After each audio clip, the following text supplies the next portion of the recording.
Today we are going through 3G, the last exercise in chapter 3. It is on optimization. That means we're finding the optimal solution, the most economic solution. It can be a challenging exercise, but we're going to break it down into its requisite parts and try and make it a bit more accessible for you guys. So let's look at the first circumstance we have here, which is a manufacturer makes X TVs per day.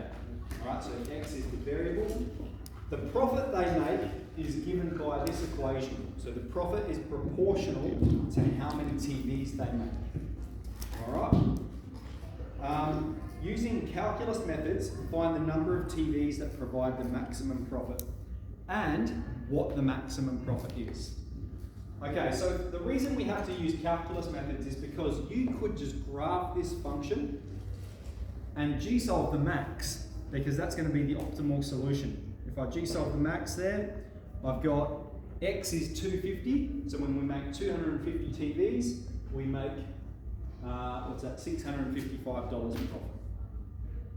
Okay, so that's how we could do it using technology, but let's look specifically at these calculus methods. What are we looking for is a maximum, okay? A maximum, that's going to be a turning point, and turning points occur when the first derivative equals 0. So we're going to find the first derivative and make it equal to 0. We're going to solve this equation.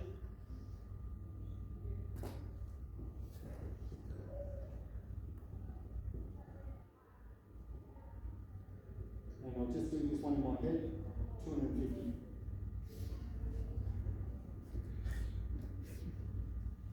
Okay, so let's think about a sine diagram of this line. Okay, so we know the root's 250. It's the equation of a line that has negative slope. Negative slope means it's coming from above to below. Okay, you can also reverse engineer that. We're talking about maximum profit. That means our sine diagram is going to illustrate a maximum, so we get plus minus on there. Why do I not consider negative values of x? What is x? X is how many TVs we're making.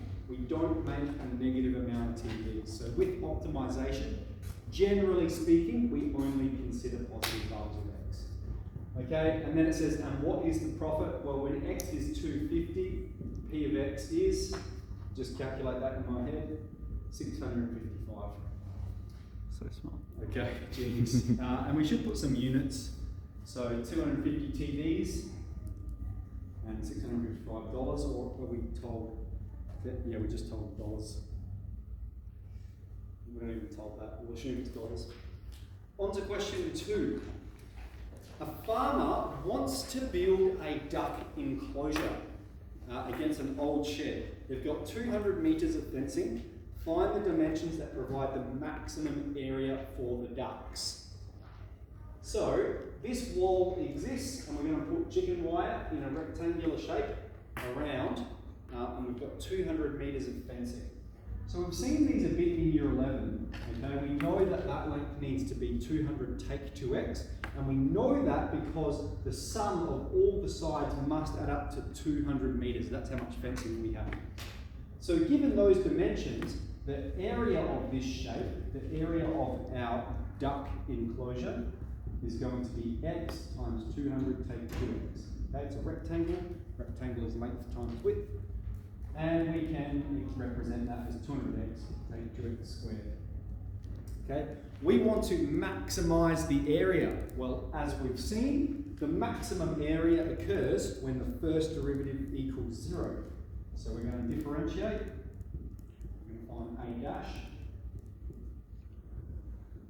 We need to find the value of x that makes it equal to 0.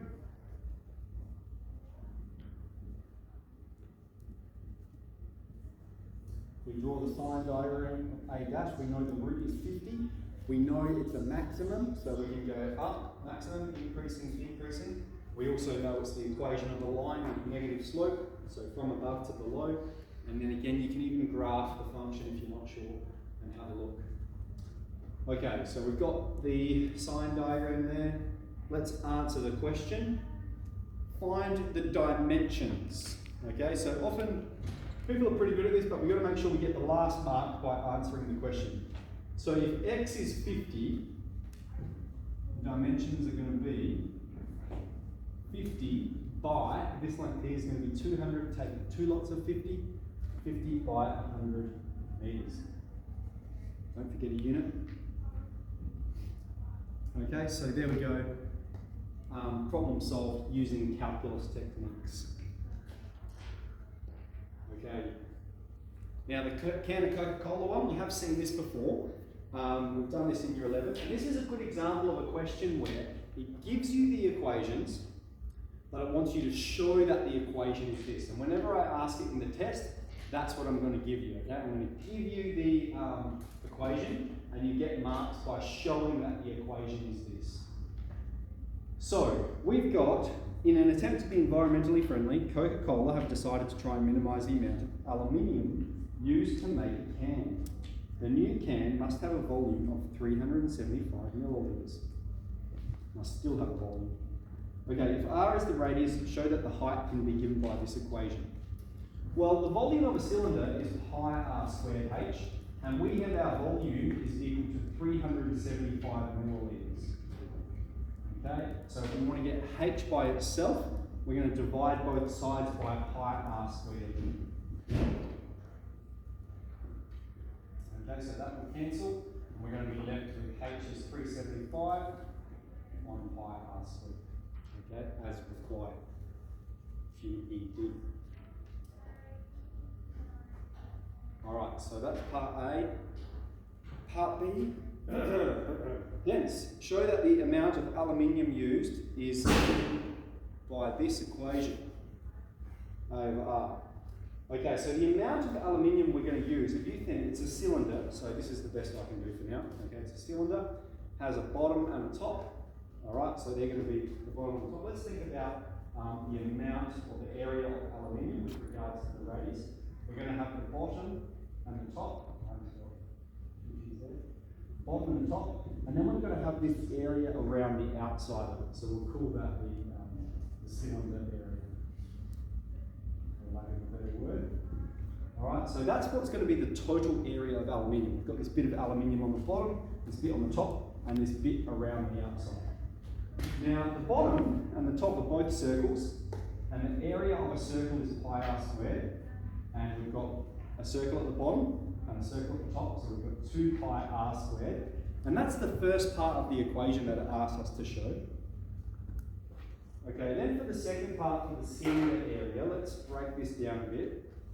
Okay, you guys have seen this before. We want to know what's the area around here, on the outside. So you can think, I'll get some scissors and snip it along, and if I unfurl it, it's a rectangle. Okay, so really it's a rectangle where this is the height of the cylinder, alright, and what's this distance around here? It's the, what's the width of the rectangle? It's the circumference of the cylinder. So we can think of this part as the height times the circumference, HC. Now for a circle, the area is pi r squared and the circumference is 2 pi r. So I'm going to perform a few substitutions here. Firstly, this is our value of h, so I'm going to put that there. And for C, we've got 2 pi r. Alright, and we've got everything. Now it's just a matter of collecting and simplifying.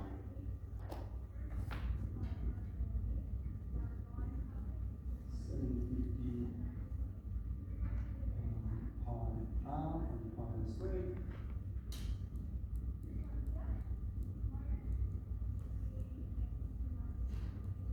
Alright, so that's the area equation. Alright, so we're getting a couple of marks just for developing, you get 1 mark there, probably 2 marks here, just for developing that equation. And even if you can't show that part, you can still answer the parts later on using the calculus techniques. So I'm just going to make a bit more space on.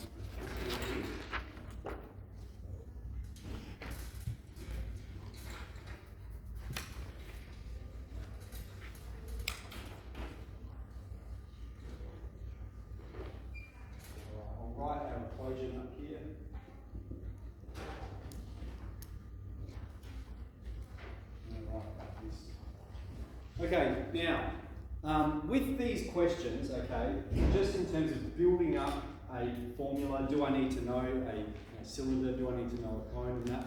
The short answer is no, okay? From my memory, I've never seen a geometric problem like this in the exams, okay? And in the test, when I have given them in the past, we give you the formulas that you need. And if I put one of these in, I'll tell you the shape in advance if you need a cylinder or a cone, okay? But this is really the only circumstance, right? So the short answer, you don't need to know those formulas. All right, so let's move up here because we're testing for calculus techniques, aren't we? And so we have this area function, all right? This is the area of aluminium with regards to the radius that is used to make it coherent. And we want to use the least amount of aluminium. So we want it to be minimized. Turning points occur when the first derivative equals 0. So we're going to find the first derivative. All right, we're differentiating with regard to r because our equation here is about r.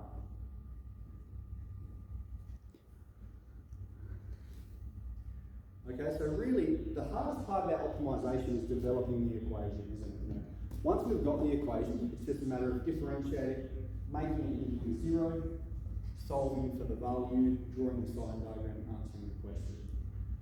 So if we're going to solve this, what is this? This is 4 pi r take 750 on r squared. So there's a hot tip. Whenever we're solving these ones, all right, what we want to do, we want to make sure we express them at the top or the bottom, their respective location with regards to the fraction, and in terms of roots if necessary. Now I want to get rid of that denominator because I'm trying to solve this equation, so I'm going to multiply both sides by r squared.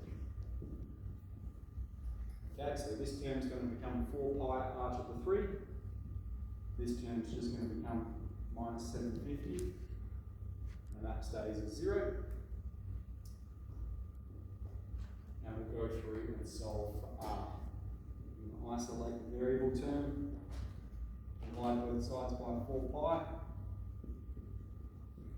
and then cube root both sides. And I'll just do that one very quickly.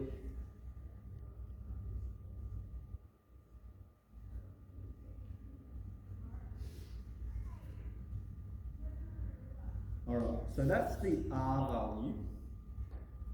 And then we haven't even graphed the function here, have we? I mean, you would need to use your calculator to get that, okay? I'm not gonna lie. But that's it exactly. That's the answer in exact form. And generally when we're performing these calculus processes, we do want the exact answer because otherwise you can just graph the function and g-solve that point, which doesn't take a whole lot of skill. So we're interested in the algebraic process, the calculus techniques. Okay, so we've got that exact value of r. Now we need to make sure we answer the question. I should put a unit here as well. Now because volume is in millimeters, 1 millimeter is 1 centimeter cubed, so my radius is in centimeters. I'll bring up the graph of this function.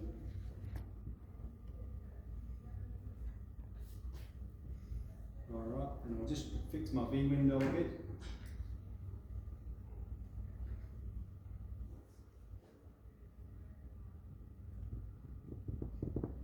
Okay, and so you can see the minimum occurring there is 3.908, 3.91. And what is the function? Okay, so that's our r value. This function here is the area. Okay, so that means that area when the radius is 3.91 is 287, so we'll round that to 288. If we're talking about area, the unit for area is going to be centimetres squared. So when our radius of our can is 3.91 centimetres, the area of aluminium that we use is 288 centimetres. Now let's read the question carefully because the other thing it asks for is the height. Well, this is our equation for height with regards to the radius. So the height then is 375 on pi times 3.91 squared. We can find that out. I'll put it in the calculator. All right. Yeah, can't do that one in my head. can't remember it. Anyone want to ask about anything from optimisation? Okay, so yes, agree. Challenging, developing these equations. But once you have the equation, it's differentiate, make it equal to 0, and then solve for the R value. Now, two things to mention. Firstly, I've said, obviously here, if we're going to draw the sine diagram, we're not going to consider negative values because the radius cannot be a negative value. And I'm just reverse engineering this sine diagram because I want minimum surface area, so that means it needs to be decreasing and increasing, and you can determine that from the function. So I just know that because of the question that it's asking. Now it is important whenever we're doing optimization that we do consider the constraints of the context of the problem. So that means we're not going to consider negative values of x. Okay, we're not going to consider negative values of volume because they don't make sense in the context of the problem either. So we're generally only looking in the first quadrant for ones that involve shapes. All right, let's get into it.